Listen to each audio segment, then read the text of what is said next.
وأشهد أن لا إله إلا الله وحده لا شريك له وأشهد أن محمدًا عبده ورسوله. أما بعد، فإن خير الحديث كتاب الله، وخير الهدي هدي محمد صلى الله عليه وسلم، وشر الأمور محدثاتها، وكل محدثة بدعة، وكل بدعة ضلالة، وكل ضلالة في النار. أعوذ بالله السميع العليم من الشيطان الرجيم. بسم الله الرحمن الرحيم. يا أيها الذين آمنوا اتقوا الله حق تقاته ولا تموتن إلا وأنتم مسلمون. يا أيها الناس اتقوا ربكم الذي خلقكم من نفس واحدة وخلق منها زوجها وبث منهما رجالا كثيرا ونساء، واتقوا الله الذي تساءلون به والأرحام، إن الله كان عليكم رقيبا. يا أيها الذين آمنوا اتقوا الله وقولوا قولا سديدا يصلح لكم أعمالكم ويغفر لكم ذنوبكم، ومن يطع الله ورسوله فقد فاز فوزا عظيما. أعوذ بالله السميع العليم من الشيطان الرجيم. بسم الله الرحمن الرحيم. بسم الله الرحمن الرحيم. طاف والقرآن المجيد، بل عجبوا أن جاءهم منذر منهم فقال الكافرون هذا شيء عجيب، أإذا متنا وكنا ترابا ذلك رجع بعيد، قد علمنا ما تنقص الأرض منهم وعندنا كتاب حفيظ، بل كذبوا بالحق لما جاءهم فهم في أمر مريد. أفلم ينظروا إلى السماء فوقهم كيف بنيناها وزيناها وما لها من فروج، والأرض مددناها وألقينا فيها رواسي وأنبتنا فيها من كل زوج بهيج، تبصرة وذكرى لكل عبد منيب. ونزلنا من السماء ماء مباركا فأنبتنا به جنات وحب الحصيد، والنخل باسقات لها طلع نضيد، رزقا للعباد، وأحيينا به بلدة ميتا، كذلك الخروج. كذبت قبلهم قوم نوح وأصحاب الرس وثمود وعاد وفرعون وإخوان لوط وأصحاب الأيكة وقوم تبع، كل كذب الرسل فحق وعيد. أفعينا بالخلق الأول بل هم في لبس من خلق جديد. وقال تعالى في موضع آخر: أعوذ بالله من الشيطان الرجيم. بسم الله الرحمن الرحيم.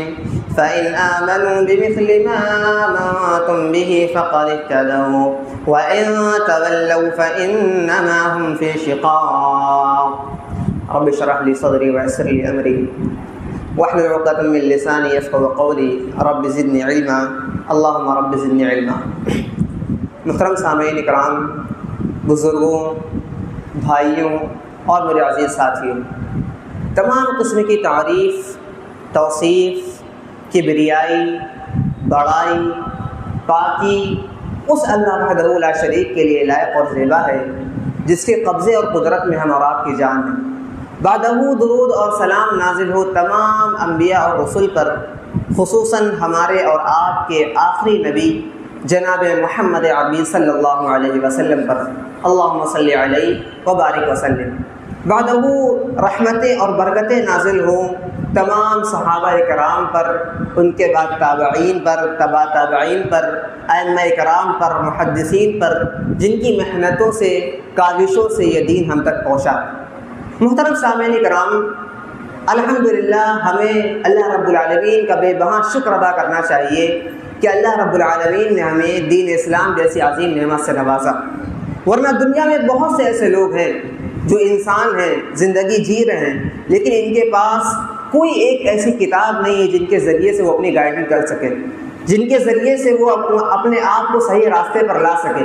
لیکن الحمدللہ ہمارے پاس قرآن مجید ہے، نبی کی سنت ہے، اللہ رب العالمین کی بھیجی ہوئی شریعت ہے، جس کے بنا پر آج ہم فخر کے طور پر کہہ سکتے ہیں کہ ہاں ہمیں پتہ ہے ہمیں کس طرح سے اپنی زندگی گزارنی ہے، ہمیں پتہ ہے کیا شرک ہے اور کیا توحید ہے، ہمیں پتہ ہے کیا سنت ہے اور کیا بدعت ہے، ہمیں پتہ ہے کیا جائز ہے اور کیا ناجائز ہے، ہمیں یہ بھی بتایا ہے نبی نے کیا حلال ہے اور کیا حرام ہے، ہمیں یہ بھی بتایا ہے نبی نے کہ ہمیں کس طرح سے اپنی زندگی گزارنی ہے، کیا کرنا ہے اور کیا نہیں کرنا۔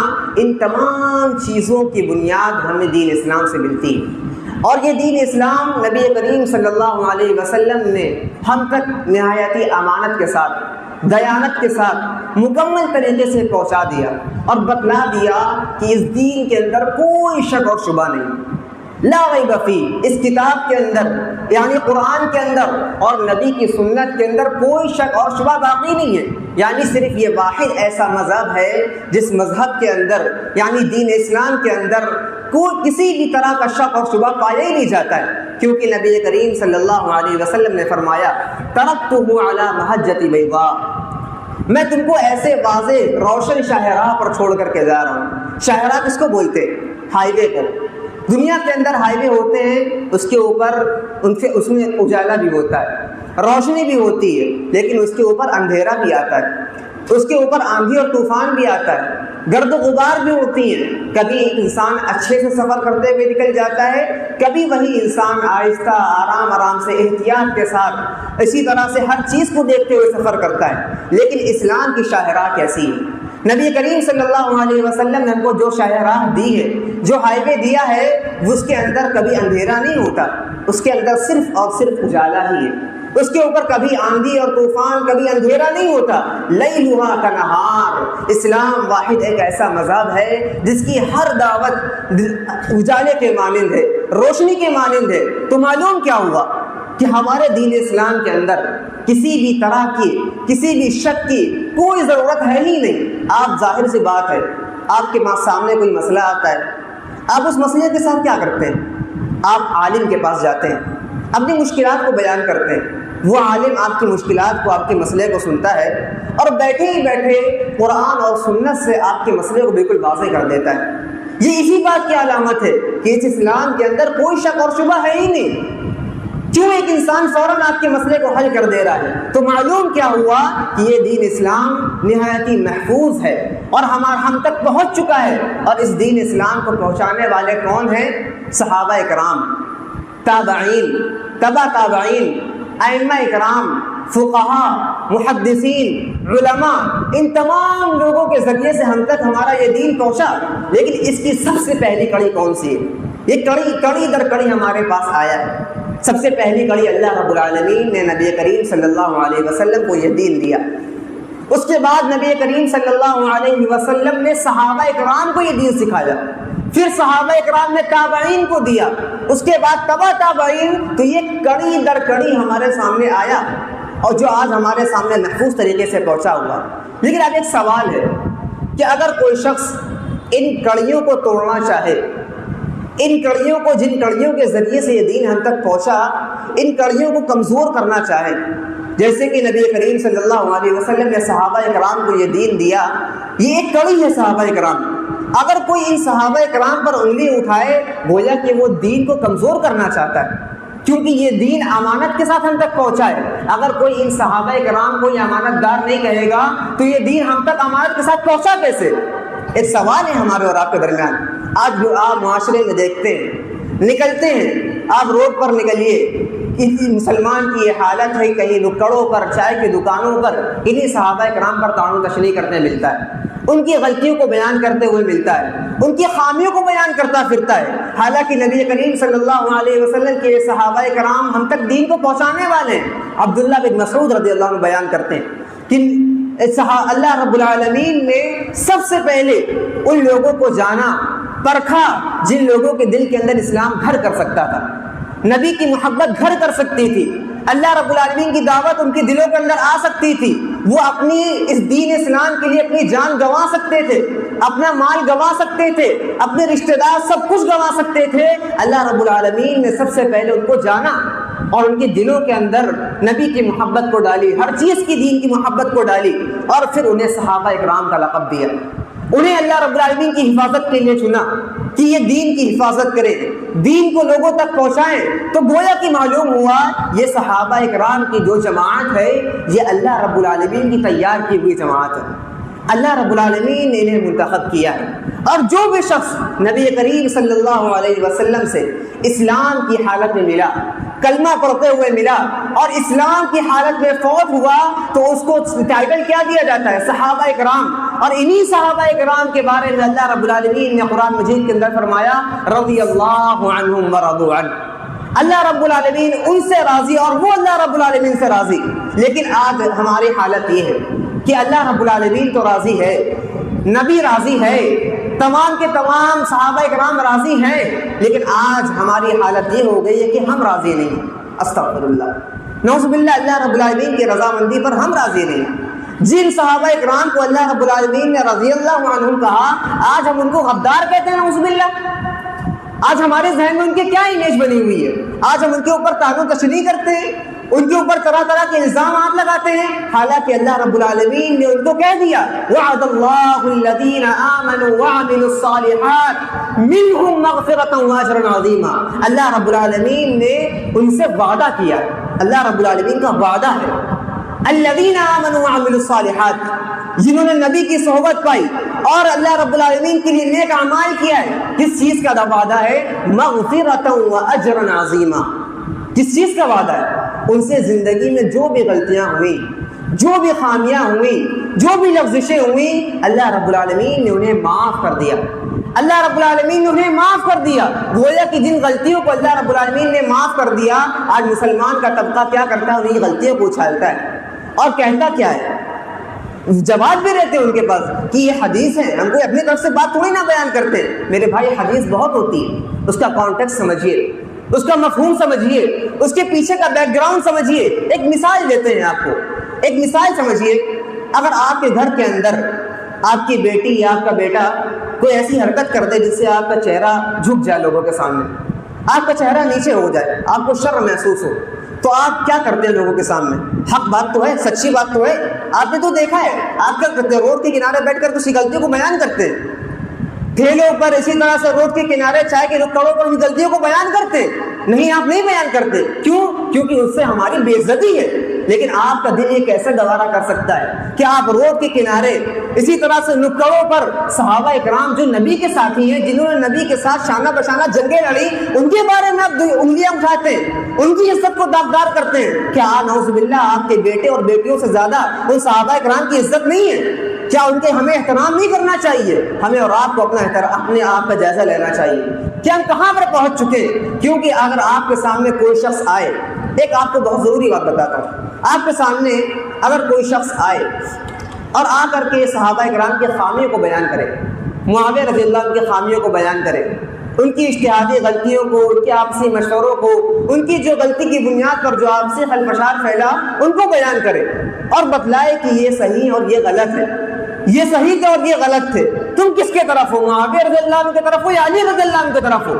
تو پتہ کر لینا یہ خوارج کی نشانی ہے۔ کیونکہ ان دونوں کے درمیان تفریق کروانے والا کون ہے؟ نبی کریم صلی اللہ علیہ وسلم کے بعد جو یہ زمانہ آیا جس کے اندر جنگ صفین ہوئی، جنگ جمل ہوئی، عمار رضی اللہ عنہ کے قاتل کون ہے؟ یہ خوارج ہیں جنہوں نے ان دونوں کے درمیان تفریق کروائی۔ آج بھی اگر کوئی آپ کے سامنے آئے اور پوچھے کہ معاویہ رضی اللہ عنہ کی طرف ہو یا علی رضی اللہ عنہ کی طرف ہو، تو بتا دینا کہ میں اس کے طرف ہوں جو نبی کریم صلی اللہ علیہ وسلم کو کہہ کر کے گئے۔ ہم نبی کریم صلی اللہ علیہ وسلم کے امتی ہیں، ہم سب کو برابر سمجھتے ہیں، سب کی عزت کرتے ہیں۔ نبی کریم صلی اللہ علیہ وسلم نے جس کو جو مقام دیا ہے ہم اس کو اس مقام پر رکھتے ہیں، ہم کسی کی سائڈ نہیں لیتے۔ ہم یہ سمجھتے ہیں کہ میرے نبی نے کہا ہے میرے صحابہ کو گالی مت دو، میرے صحابہ کو برا بھلا مت کہو، میرے صحابہ کو برا بھلا مت کہو، نبی نے ہم کو یہ دعوت دی ہے۔ اگر آپ اٹھائیں نبی کی زندگی کے واقعات، نبی کریم صلی اللہ علیہ وسلم کے دور میں کیا ہوتا ہے؟ ایک مرتبہ حضرت خالد بن ولید اور حضرت عبد الرحمن بن عوف رضی اللہ عنہ، ان کے درمیان کچھ انبن ہو جاتی ہے۔ کچھ باتیں ہو جاتی ہیں، آپ سے انتشار ہو جاتا ہے، کسی رائے پر متفق نہیں ہو پاتے ہیں، تو کیا ہوتا ہے ان دونوں کے درمیان انبن ہو جاتی ہے۔ یہ دونوں نبی کریم صلی اللہ علیہ وسلم کے پاس پہنچتے ہیں، نبی کریم صلی اللہ علیہ وسلم دونوں کو دیکھتے ہیں۔ حضرت عبد الرحمن بن عوف کون ہے؟ یہ ہجرت سے پہلے اسلام لانے والے، یعنی ہجرت سے پہلے اسلام لانے والے، اور خالد بن ولید ہجرت کے بعد اسلام لانے والے۔ نبی کریم صلی اللہ علیہ وسلم نے کیا کہا؟ اے خالد تمہاری غلطی ہے، اے عبد الرحمن تمہاری غلطی ہے۔ نبی نے غلطی نہیں بیان کری۔ آج ہمارے سامنے لوگ آتے ہیں غلطی بیان کرتے ہیں، لیکن جب نبی کا معاملہ آیا نبی نے یہ نہیں کہا اے خالد تم غلط ہو، اے عبد الرحمن تم غلط ہو۔ نبی کریم صلی اللہ علیہ وسلم نے ایک پیغام دیا، ایک اصول دیا کہ لا تسبوا اصحابی، میرے صحابہ کو برا بھلا مت کہنا، ان کی غلطیوں کو مت بیان کرنا، ان کی خامیوں کو مت بیان کرنا، ان کی قربانیوں کو بیان کرنا۔ لو ان احدکم انفق مثل احد ذهبا ما بلغ مد احدهم ولا نصيفه، اے خالد اگر تم احد پہاڑ کے برابر بھی سونا خرچ کر دو، وہ احد پہاڑ جس کی لمبائی اور چوڑائی کلومیٹر میں ناپی جاتی ہے، اور سونا جو انسان ذرا سے سونے کے لیے ترستا ہے، نبی کریم صلی اللہ علیہ وسلم نے اس کی مثال دی۔ کیا کہا؟ اگر تم احد پہاڑ کے برابر سونا خرچ کر دو تب بھی یہ میرے صحابے کے ایک مٹھی دیے ہوئے غلے کے برابر بھی نہیں پہنچ سکتے۔ اللہ اکبر۔ بتانے کا مقصد یہ ہے کہ شکایت دو لوگ لے کر کے گئے تھے، لیکن نبی کریم صلی اللہ علیہ وسلم نے کسی کی غلطی پر انگلی نہیں اٹھائی۔ نبی کریم صلی اللہ علیہ وسلم نے صحابہ کا مقام بتلایا کہ لا تسبوا اصحابی، کہ غلطیوں کو مت دیکھنا، غلطیوں کو مت دیکھنا، غلطیوں کو دیکھتے ہوئے صحابہ کرام کو برا بھلا مت کہنا۔ اور آگے چلتے ایک واقعات نہیں کئی واقعات ملتے ہیں۔ ایک مرتبہ ابو بکر صدیق رضی اللہ عنہ اور عمر رضی اللہ عنہ کے درمیان کچھ معاملات ہو جاتے ہیں، آپسی اختلافات ہو جاتے ہیں، عمر رضی اللہ عنہ ناراض ہو جاتے ہیں اور ناراض ہو کر کے اپنے گھر چلے جاتے ہیں۔ ابو بکر رضی اللہ عنہ بھی بعد میں انہیں احساس ہوتا ہے کہ شاید میں نے غلط بول دیا، میری غلطی ہے۔ ابو بکر رضی اللہ عنہ فوراً عمر رضی اللہ عنہ گھر پر جاتے ہیں، دستک دیتے ہیں، عمر رضی اللہ عنہ دروازہ نہیں کھولتے۔ بعد میں جب انہیں احساس ہوتا ہے کہ عمر رضی اللہ عنہ دروازہ نہیں کھول رہے ہیں، فوراً ابو بکر صدیق کہاں چلے جاتے ہیں؟ نبی کریم صلی اللہ علیہ وسلم کے پاس، دربار رسالت میں چلے جاتے ہیں۔ بعد عمر رضی اللہ عنہ کو احساس ہوتا ہے کہ ابو بکر رضی اللہ عنہ آئے تھے، مجھے معاف کر دینا چاہیے تھا، مجھے کہہ دینا چاہیے تھا کہ چلیے ٹھیک ہے کوئی بات نہیں۔ جب فوراً نکلتے ہیں اپنے گھر سے، ابو بکر صدیق کے گھر پر پہنچتے، دیکھتے ہیں گھر بند ہے، پتہ چلتا ہے گھر پر نہیں ہے، سمجھ جاتے ہیں کہ دربار رسالت پہنچے ہوئے ہیں، نبی کریم صلی اللہ علیہ وسلم کے پاس ہی ملیں گے۔ فوراً دوڑتے بھاگتے ہوئے وہاں پر پہنچتے۔ جب وہاں پر پہنچتے ہیں تو معاملہ کیا دیکھتے ہیں کہ دربار رسالت کا حال بدلا ہوا ہے۔ نبی کریم صلی اللہ علیہ وسلم کا چہرہ غصے سے بھرا ہوا ہے، نبی کریم صلی اللہ علیہ وسلم ناراض ہیں۔ وہاں پر جا کر کے کہتے ہیں تو نبی کریم صلی اللہ علیہ وسلم عمر بن خطاب کو دیکھ کر کے کہتے ہیں کہ اے وہ لوگو، تم اس شخص کو مجھ سے دور کرنا چاہتے ہو جس نے میرا اس وقت ساتھ دیا جب سب نے میرا ساتھ چھوڑ دیا تھا۔ یعنی ابو بکر صدیق کے بارے میں تم انگلی اٹھاتے ہو، ان کے بارے میں ایسی باتیں کہتے ہو۔ اے وہ لوگو، یہ ابو بکر صدیق وہ ہیں جب سب نے اپنے گھروں کے دروازے کو بند کر لیا تھا، یہی ابو بکر صدیق ہے جنہوں نے میرے لیے اپنے گھر کے دروازے کو کھولا۔ اے ابو بکر صدیق وہ ہیں جنہوں نے نبی کریم صلی اللہ علیہ وسلم کے اس وقت تائید کری جب سب نبی کریم صلی اللہ علیہ وسلم کے خلاف تھے، نبی کریم صلی اللہ علیہ وسلم کا اس وقت ساتھ دیا، ہجرت میں ساتھ رہے، مشکلات سے ساتھ رہے، مال کی قربانی دی مال دیا، جان کی قربانی جان دینے کے لیے تیار، ہر چیز کے لیے قربان کرنے کے لیے تیار، یہ ہے ابو بکر صدیق۔ نبی کریم صلی اللہ علیہ وسلم نے کیا کہا؟ عمر رضی اللہ عنہ کی غلطی نہیں بیان کری، بلکہ کیا کہا کہ ابو بکر صدیق کی اہمیت کو، عظمت کو بیان کیا۔ بتانے کا مقصد یہ ہے کہ آج اگر ہمارے سامنے کوئی آئے اور کہے کہ ہم صحیح سند سے یہ غلطی بیان کر رہے ہیں، کوئی خامی تھوڑی نہ ہے، تو آپ یہ کہنا کہ میرے نبی نے ان کی خامیوں کو بیان کرنے کے لیے نہیں کہا، میرے نبی نے ان کی غلطیوں کو بیان کرنے کے لیے نہیں کہا، میرے نبی نے ان کی قربانیوں کو بیان کرنے کے لیے کہا ہے۔ یہ چند باتیں تھیں، اصولی باتیں۔ آج کے دور میں یہ فتنہ بڑی تیزی سے پھیل رہا ہے۔ آج لوگ پاپولر ہونے کے لیے، فیمس ہونے کے لیے اچھے اچھے کیمراز لگا کر کے، اچھے اچھے سٹینڈ لگا کر کے، اچھے اچھی میز اور کرسیاں لگا کر کے یوٹیوب پر بیٹھتے ہیں اور فیمس ہونے کے لیے ان چند نازک مسئلوں کو اٹھاتے ہیں۔ اور ان مسئلوں کو اٹھانے کا مقصد کیا ہوتا ہے کہ لوگوں کی میرے طرف نیوز بڑھے، لوگ مجھے جانیں، لوگ مجھے پہچانیں، کیونکہ وہ کیا کرتے ہیں؟ اسلام کو اندر سے کھوکھلا کرتے ہیں، صحابہ اکرام کی غلطیوں کو بیان کر کے، صحابہ اکرام کی لفظشوں کو بیان کر کے۔ اور یاد رکھے، جو شخص بھی ایسا کرتے ہوئے ملے، سمجھ لیے اس کے ایمان پر سوالیہ نشان ہے، امام احمد رحمہ اللہ کہتے ہیں کہ اگر تم کسی شخص کو دیکھو کہ وہ صحابہ اکرام کے بارے میں برا بھلا کہتا ہے، ان کی خامیوں کو بیان کرتا ہے، تو سمجھ لینا اس کے اسلام پر سوالیہ نشان ہے، اس کا اسلام بڑا کمزور ہے، وہ سچا مسلمان نہیں ہے۔ کیوں؟ ایک مسلمان کی پہچان یہ ہونی چاہیے کہ وہ صحابہ اکرام کا دفاع کرے۔ آج لوگ کیا کرتے ہیں؟ معاویہ رضی اللہ عنہ اور علی رضی اللہ عنہ کی غلطیوں اور خامیوں کو اٹھاتے، حالانکہ وہ سب نا اتفاقی کی بنیاد پر، لا علمی کی بنیاد پر تھا۔ چلیے مان لیتے ہیں اللہ رب العالمین نے انہی صحابہ اکرام کو چنا اپنی دین کے پھیلانے کے لیے، اور اللہ رب العالمین عالم الغیب ہے۔ اللہ رب العالمین جانتا ہے کہ پیچھے جو کچھ ہوا ہے، جب سے دنیا قائم ہوئی ہے، جو کچھ بھی ہوا تب سے سب کچھ جانتا ہے، اور قیامت تک آنے والی تمام باتوں کو جاننے والا ہے۔ اگر کوئی شخص انگلی اٹھائے اور کہے کہ معاویہ رضی اللہ عنہ نے ایسا کیا تو یہ ایسے ہیں، یہ دغاباز ہے، تو آپ اس سے کہیے کہ اگر اللہ رب العالمین عالم الغیب ہے تو اللہ رب العالمین معاویہ رضی اللہ عنہ کی یہ غلطی کو جانتا تھا، پھر بھی اللہ کے نبی صلی اللہ علیہ وسلم نے انہیں کاتب وحی بنایا، ان سے وحی لکھوائی، اللہ رب العالمین کا قرآن ان سے لکھوایا، تو نعوذ باللہ تو ظالم یہ کہتا ہے کہ نعوذ باللہ اللہ کے نبی صلی اللہ علیہ وسلم نے اس عظیم کتاب کو، قرآن مجید کو ایک غدار سے لکھوایا۔ اللہ اکبر، بڑی شرم آنی چاہیے ان لوگوں کے اوپر، کس قدر کے پستی میں جا چکے ہیں، اندھے کنویں میں جا چکے ہیں کہ انہیں حق اور باطل کی پہچان بند ہو گئی ہے۔ کہاں جا کر کے کن لوگوں کو سنتے ہیں، اپنے عقل کو کھو چکے ہیں، نعوذ باللہ، ان کو شرم آنی چاہیے۔ آپ ان سے کہیے کہ معاویہ رضی اللہ عنہ کی تمام غلطیوں کو اللہ رب العالمین جانتا تھا، لیکن اس کے باوجود بھی اللہ رب العالمین نے تمام لوگوں کے بارے میں کہا وَكُلًّا وَعَدَ اللَّهُ الْحُسْنَىٰ، ان تمام کے تمام لوگوں کے لیے جنت کی بشارت ہے۔ اب اللہ رب العالمین جس کے بارے میں جنت کی بشارت دے دے، اللہ رب العالمین جس کے بارے میں کہہ دے کہ ہم نے ان کی غلطیوں کو معاف کر دیا، اللہ رب العالمین ان کے فیصلوں پر راضی ہو جائے، نبی کریم صلی اللہ علیہ وسلم ان سے راضی ہو جائے، نبی کریم صلی اللہ علیہ وسلم کی رضامندی، اللہ رب العالمین کی رضامندی ان کے ساتھ ہو جائیں، تو آپ کی کیا وقت ہے کہ آپ ان سے راضی ہوں یا نہ ہو؟ انہیں آپ کی ضرورت نہیں ہے کہ آپ ان سے راضی ہوں یا نہ ہو، ضرورت آپ کو ان کی ہے، کیونکہ اللہ رب العالمین نے قرآن مجید کے اندر فرمایا فَإِنْ آمَنُوا بِمِثْلِ مَا آمَنْتُمْ بِهِ فَقَدِ اهْتَدَوْا، تم اس طرح ایمان لاؤ جس طرح صحابہ اکرام ایمان لائے، تبھی کامیاب ہو پاؤ گے۔ گویا کہ پتہ کیا چلا، ضرورت صحابہ اکرام کی ہم کو ہے، اگر ہم ان کے بارے میں تعین و تشریح کرتے ہیں انہیں کوئی فرق نہیں پڑتا، لیکن ہمیں فرق پڑتا ہے۔ انہوں نے دنیا میں چلتے ہوئے، زمین پر چلتے ہوئے جنت اپنے گھروں کو بنا لیا، زمین پر چلتے ہوئے اپنے لیے جنت کی بشارت لے لی، لیکن ہمارے لیے جنت کی بشارت نہیں ہے۔ کیا پتا انہوں نے اپنی جنت تو بنا لی، لیکن ہماری زبان سے ایک لفظ نکلے صحابہ کرام کے بارے میں،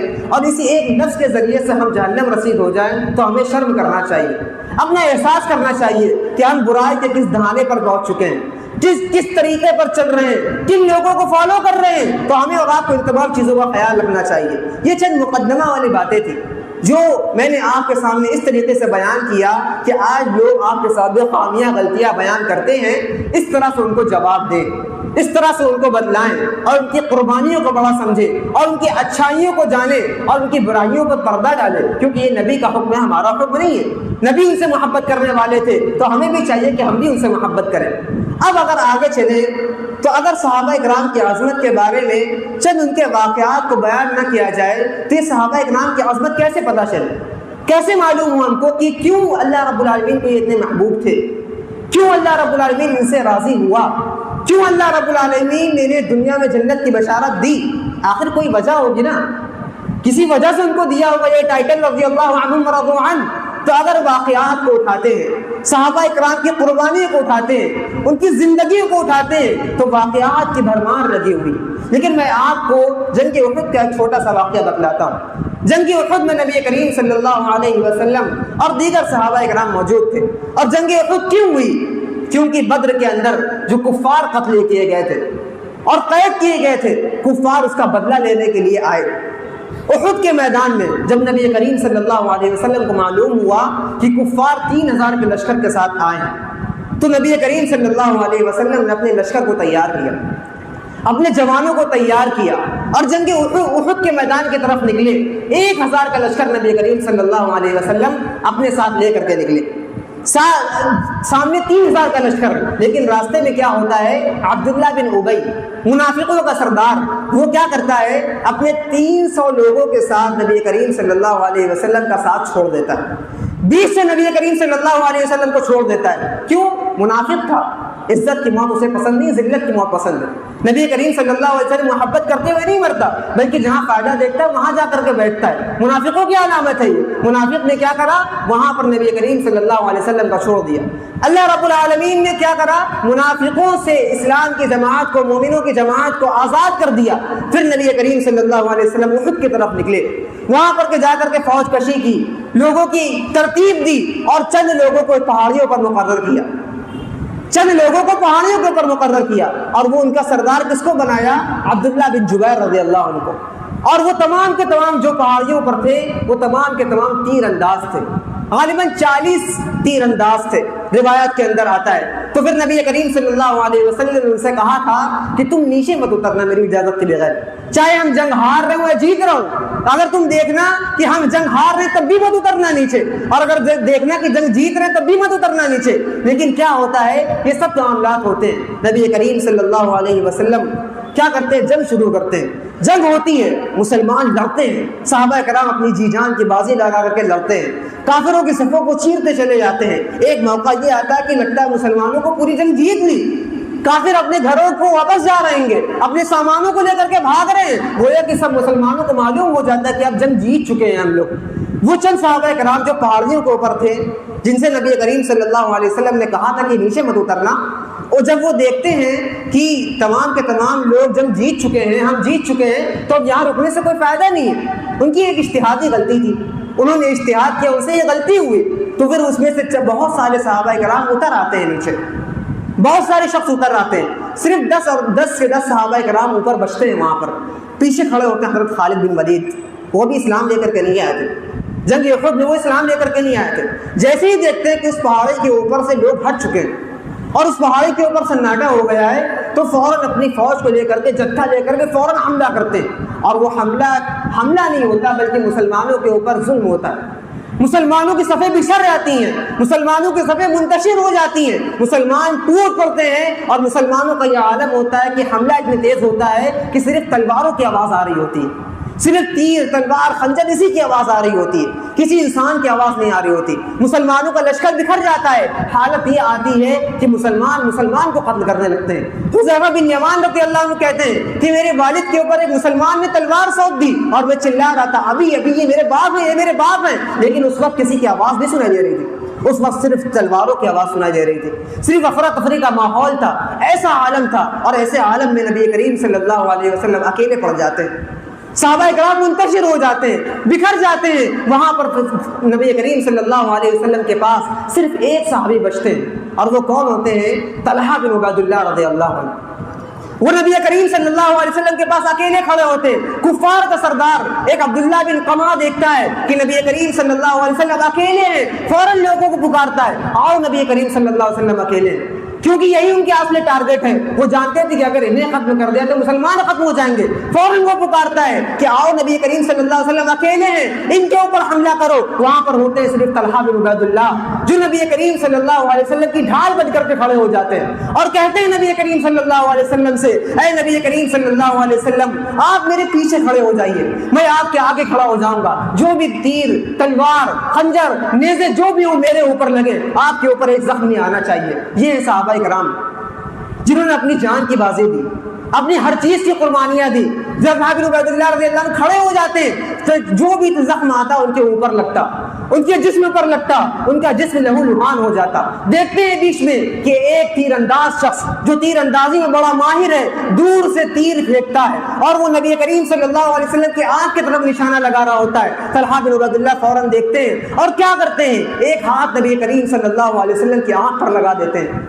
جو تیر نبی کریم صلی اللہ علیہ وسلم کی آنکھ پر لگنا تھا وہ طلحہ بن عبید اللہ کے ہاتھ پر لگتا ہے، وہیں پر طلحہ بن عبید اللہ کا ہاتھ فریکچر ہو جاتا ہے، پیرالائز ہو جاتا ہے۔ یہ صحابہ کرام کی قربانی ہے، یہ صحابہ کرام کی جماعت ہے۔ فوراً طلحہ بن عبید اللہ پکارتے ہیں کہ آؤ نبی کریم صلی اللہ علیہ وسلم اکیلے ہیں، فوراً انصار اور مہاجرین آ کر کے جمع ہونے لگتے ہیں۔ نبی کریم صلی اللہ علیہ وسلم کو گھیرنے لگتے ہیں کہ کسی طرح نبی کریم صلی اللہ علیہ وسلم کو بچا لیں. ایک ایک کر کے آتے آتے شہید ہوتے جاتے, اپنے پیچھے اپنی بیویوں کو بیوہ چھوڑتے جاتے, بچوں کو یتیم کرتے جاتے, نبی کے لیے قربانی دیتے جاتے. یہ تھے صحابہ کرام. یہ تمام کے تمام 10 صحابہ کرام شہید ہو گئے. پھر طلحہ بن عبید اللہ پکارتے ہیں, اور نبی کریم صلی اللہ علیہ وسلم اکیلے ہیں, یہ کفار ٹوٹ پڑے ان کے اوپر. فوراً نبی کریم صلی اللہ علیہ وسلم کہتے ہیں, ابو بکر صدیق, عمر بن خطاب, علی بن طالب, مصعب بن عمیر, زیاد بن سکن, یہ تمام کے تمام صحابہ کرام آ کر کے جمع ہو جاتے ہیں. مصعب بن عمیر, سعد بن ابی وقاص, یہ تمام کے تمام آ کر کے جمع ہو جاتے ہیں. نبی کریم صلی اللہ علیہ وسلم کو گھیر لیتے ہیں, نبی کریم صلی اللہ علیہ وسلم کو بیچ میں کر لیتے ہیں. جو بھی تلوار اور تیر آتے تو نبی صحابہ کرام کے اوپر لگتے. صحابہ کرام اپنے اوپر زخم کو جھیلتے. زیاد بن سکن ایک صحابی ہیں انہی میں سے. ان کا معاملہ کیا ہوتا ہے, روایات کے اندر آتا ہے کہ ان کے جسم کے اوپر 70 سے زیادہ زخم لگتے ہیں, 70 سے زیادہ زخم, لیکن قدموں میں لغزش نہیں آتی, قدم جھولتے نہیں ان کے. آخر میں جب درد کی تاب نہ لا پاتے تو فوراً وہیں پر گر جاتے اور نبی کریم صلی اللہ علیہ وسلم کے آغوش میں دم توڑ دیتے. یہ تھے صحابہ کرام جن کی قربانیاں یہ ہیں کہ اس طرح سے نبی کریم صلی اللہ علیہ وسلم کے لیے جان دے دی, مال دے دی. یہ معاملہ چلتا جاتا ہے, آتے جاتے کفار حملہ کرتے جاتے.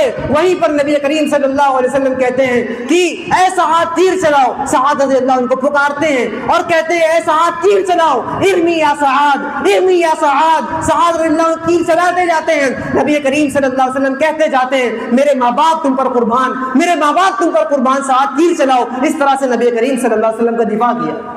یہ تھے صحابہ کرام جنہوں نے اس طرح سے قربانیاں دی. آج لوگ کیا کرتے ہیں, صحابہ کرام, انہی صحابہ کرام پر انگلیاں اٹھاتے ہیں, انہی صحابہ کرام کو غدار بولتے ہیں, انہی صحابہ کرام کے اوپر دامن کشی کرتے ہیں. آپ کا ضمیر گوارا نہیں کرنا چاہیے کہ آپ ایسے لوگوں کے ساتھ بیٹھیں, ایسے لوگوں سے اس بارے میں بات کریں. جو بھی ایسا شخص ہے جو صحابہ کرام کی بدگمانیاں پھیلائیں, اسے سننے سے بچیں. اسے ایمان کمزور ہے, اس کے ایمان پر سوالیہ نشان ہے, اور آگے چلتے ہیں. یہی معاملہ چلتا رہتا ہے. ایک بعد میں جب جنگ ختم ہو جاتی ہے تو پھر نبی کریم صلی اللہ علیہ وسلم کہتے ہیں کہ اب لاشوں کو ڈھونڈو, جو صحابہ کرام شہید ہوئے انہیں دیکھو کہاں پر کون کون ہے. نبی کریم صلی اللہ علیہ وسلم کہہ کر کے بھیجتے ہیں کہ جاؤ میرے بھائی سعد کو ڈھونڈو, اور جب وہ ملے تو سلام کہنا اس سے.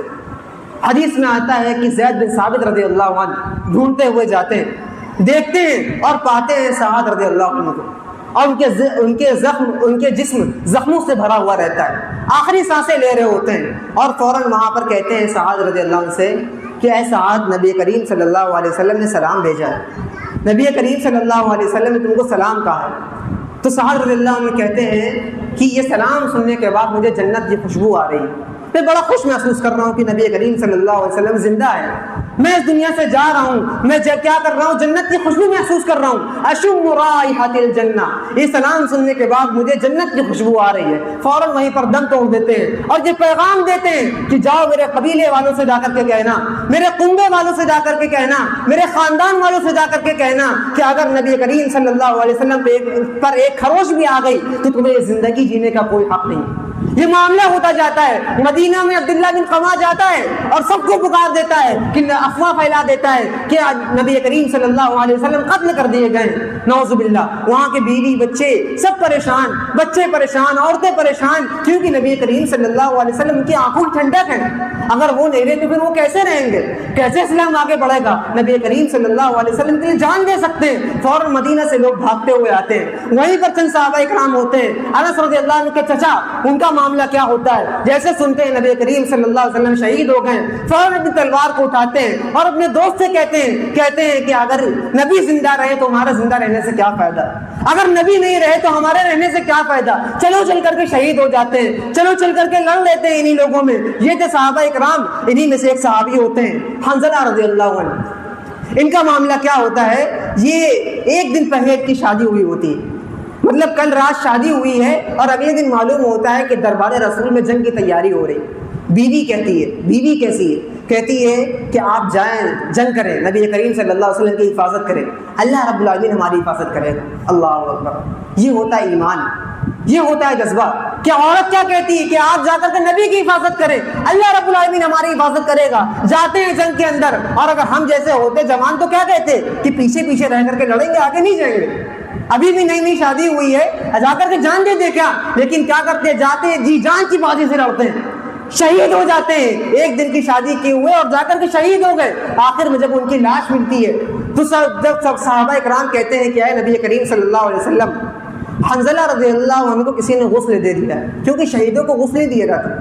شہید جس طرح سے خون میں لت پت ہوتے ہیں اسی طرح سے ان کو کفن کے اندر کر کے دفنا دیا جاتا ہے، لیکن حنظلہ رضی اللہ عنہ کو کسی نے غسل دے دیا تو پھر نبی کریم صلی اللہ علیہ وسلم کہتے ہیں کہ حنظلہ کو فرشتوں نے غسل دیا ہے۔ اللہ اکبر، یہ تو ان کی فضیلتیں ہیں کہ فرشتے ان کو غسل دیں، یہ ان کی فضیلتیں ہیں، اور آج ہم ان کے بارے میں انگلیاں اٹھاتے ہیں، آج ہم ان کے بارے میں تعمیر تشریح کرتے ہیں۔ مصعب بن عمیر رضی اللہ عنہ اسی جنگ احد کے اندر شہید ہوتے ہیں۔ معاملہ کیا ہوتا ہے کہ نبی کریم صلی اللہ علیہ وسلم جب ان کی لاش کے پاس جاتے ہیں، ان کے جسم کے پاس جاتے ہیں تو دیکھتے ہیں مصعب بن عمیر کی یہ حالت ہے کہ ان کے جسم پر ایک کفن ہے، اور کفن کی حالت یہ ہے کہ کفن بھی پورا میسر نہیں ہے، پیر ڈھانپو تو سر کھل جا رہا ہے، سر ڈھانپو تو پیر کھل جا رہا ہے۔ فوراً بغل میں بیٹھ کر کے کہتے ہیں کہ میں نے مصعب بن عمیر کا وہ وقت بھی دیکھا ہے جب یہ مکہ کی گلیوں سے نکلتا تھا اور گھر کے باہر بیٹھا شخص پہچان جاتا تھا اس کی خوشبو سن کر کے کہ باہر سے مصعب بن عمیر جا رہا ہے۔ یعنی اتنی امیر تھے، اتنے غنی تھے، اتنے مالدار تھے رضی اللہ عنہ ورضوا عنہ، لیکن حالت یہ ہے کہ نبی کریم صلی اللہ علیہ وسلم کی محبت کے لیے اپنے مال چھوڑ دیا،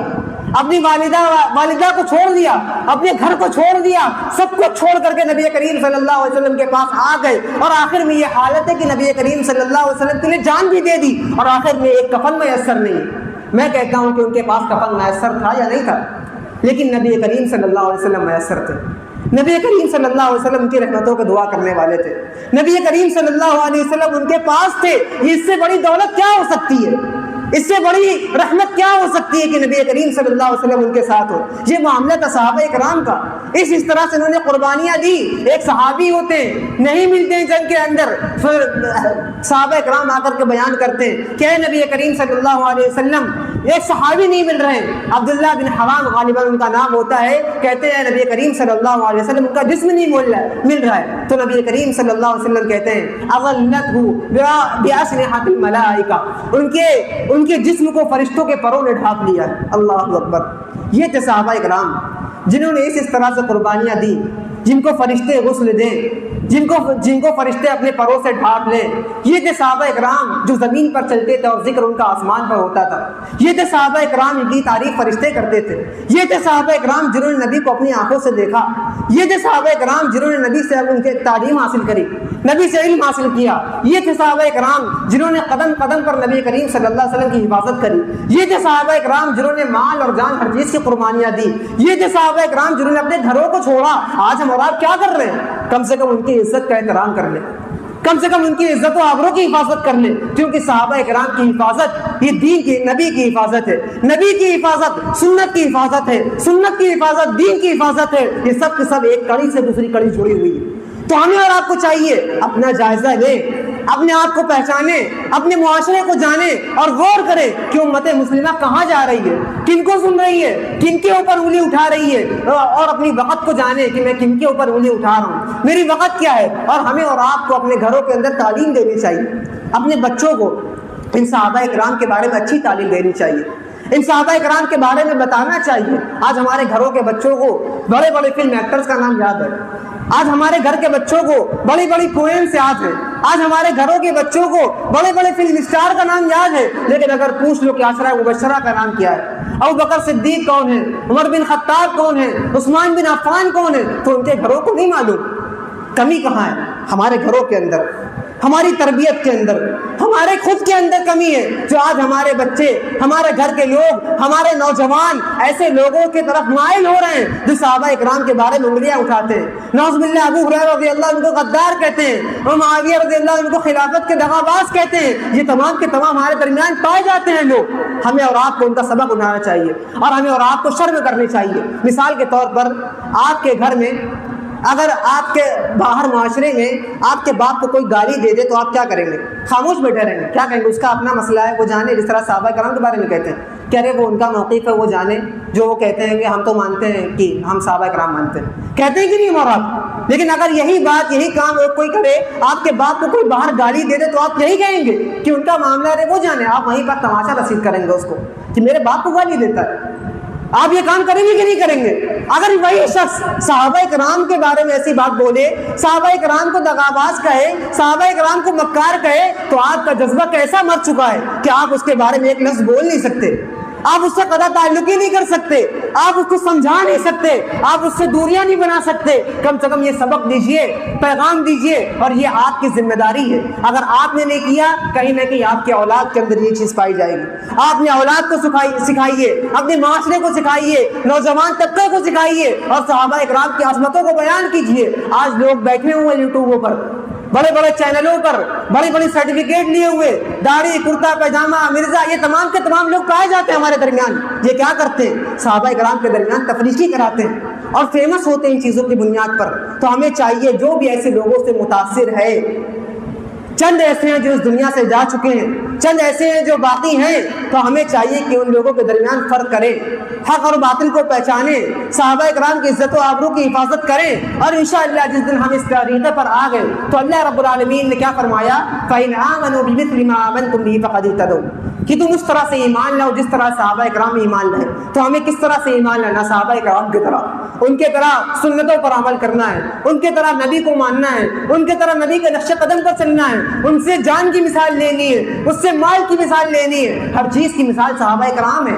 اگر انہی صحابہ کرام پر انگلی اٹھائے گئی تو ہمارا ایمان کمزور ہے، اور اگر مسلمان یہ کام کرے تو یہودیوں کے اوپر تو اور بڑا آپشن ہے، وہ اور کہہ سکتے ہیں کہ یہ بڑے کمزور ہیں، یہ آپسی میں ایک دوسرے سے ٹوٹے ہوئے ہیں، ایک دوسرے کو دغاباز کہتے ہیں، ان کے آئیڈیا اس طرح سے۔ تو اس سے کیا ہوتا ہے؟ باطل قوم کو فائدہ پہنچتا ہے، یہود، مکار اور رافضیوں کو فائدہ پہنچتا ہے۔ تو ہمیں چاہیے کہ ان تمام لوگوں کو پہچانیں اور صحابہ کرام کی عزت اور آبرو ان کی حفاظت کریں، اور اللہ رب العالمین کی نشر و اشاعت کے لیے آگے بڑھیں، اور ایسے لوگوں سے دور رہیں جو صحابہ کرام سے صحابہ کرام کے بارے میں بدگمانیاں پھیلاتے ہیں۔ بہت سے لوگ ہیں جو کہتے ہیں کہ ہم ان کی اچھی باتوں کو لے لیتے ہیں، بری باتوں کو چھوڑ دیتے ہیں، ہم ان کی اچھی باتوں کو لے لیتے ہیں اور بری باتوں کو چھوڑ دیتے ہیں۔ نعوذ باللہ، اگر آپ کے اندر اس چیز کی تمیز ہوتی کہ آپ اچھی بات کو لے لیں اور بری باتوں کو چھوڑ دیں تو آپ عالم ہوتے، آپ اچھے برے کے درمیان فرق کرنے والے ہوتے۔ تو اگر آپ کو چاہیے کہ ایسے لوگوں سے بہت دور رہیں جو ایسی پروپیگنڈا پھیلاتے ہیں، ہو سکتا ہے وہ 100 میں سے 99 بات کہے اور ایک بات غلط بول دے، اور آپ اس کی جذباتوں میں آ کر کے اسے ایک بات کو بھی صحیح مان لیں، ایسا ہو سکتا ہے۔ ایسی بہت ساری مثالیں ہیں، ان کا لہجہ، ان کا مائک، ان کا کہنے کا انداز آپ کے دل پر اثر کر جائے، لیکن آپ جانچ پڑتال کریں کہ یہ کہہ رہے ہیں تو صحیح کہہ رہے ہیں کہ نہیں کہہ رہے۔ ایسے ایک نہیں بہت ساری مثالیں پائی جاتی ہیں۔ تو ہمیں رات کو اللہ رب العالمین سے دعا کرنا چاہیے کہ اللہ رب العالمین ہمیں صحابہ کرام کا محافظ بنائے، دین کا حفاظت کرنے والا بنائے، اللہ کے نبی صلی اللہ علیہ وسلم کی سنتوں کی حفاظت کرنے والا بنائے، اور ہمیں جب بھی زندہ رکھے آخر میں دین پر، ایمان پر ثابت قدم رکھے۔ آمین۔ وآخر دعوانا الحمد للہ رب العالمین۔